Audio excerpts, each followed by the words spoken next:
প্রধানমন্ত্রীর কার্যালয়ে যাবার পথে তেল গ্যাস বিদ্যুৎ বন্দর রক্ষা জাতীয় কমিটি এবং বাম রাজনৈতিক দলের মিছিলে পুলিশের শটগানে গুলি এবং টিয়ার শেল নিক্ষেপে আহত হয়েছে অন্তত অর্ধশত।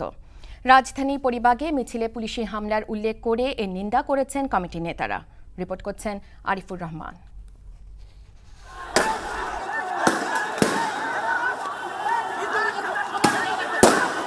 এভাবে অ্যাকশনে ছত্রভঙ্গ করে দেওয়া হয় মিছিলে অংশগ্রহণকারীদের।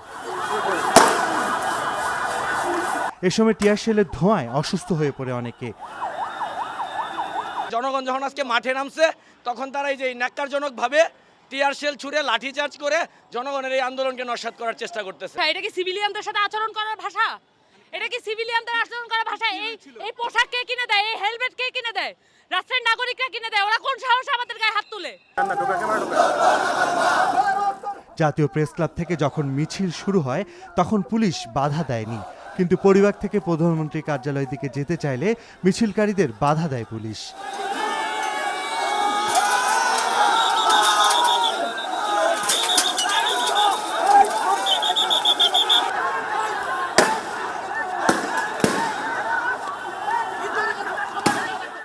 না আমরা বলেছি তাদের ওখানে তো ব্যারিকেড দিয়েছি, তারা ব্যারিকেড ভেঙে আসছে।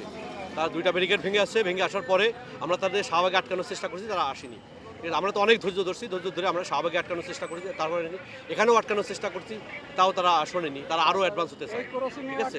আমরা ভিআইপি রোডের নিরাপত্তার কথা বিবেচনা করি, এখানে তো অনেক ভিআইপি মুভমেন্ট করে এবং এটাই বাংলাদেশের প্রধান রাস্তা যেখানে সবচেয়ে বেশি ভিআইপি মুভমেন্ট করে। এটা লাইফ লাইন বলতে পারেন আপনি। তো এই রাস্তার নিরাপত্তার কথা চিন্তা করে আমরা এটা তাদেরকে আর অগ্রসর হতে দিইনি। আমরা চেষ্টা করছি তাদেরকে এখান থেকে ডিসপাস করে দেওয়ার। আবার এভাবে সরকার পুলিশ দিয়ে আন্দোলন দমাতে পারবে না বলে মন্তব্য করেন মিছিলে অংশগ্রহণকারীরা। চ্যাম্পিয়ন অফ দ্য আর্থ হিসেবে দাবি করতেছেন, তাদেরও দায়িত্ব ছিল। আমরা তাদের কাছে প্রত্যাশা করেছিলাম যে তারা সুন্দরবনের ইস্যুতে জনগণের রায়কে তারা মেনে নেবেন, কিন্তু আজকে তারা যেভাবে নগ্নভাবে আমাদের উপর হামলা করেছেন, টিয়ার শেল মেরেছেন, আমরা দেখতে পেলাম তারা জনগণের সম্পূর্ণ বিরুদ্ধে অবস্থান করেছে।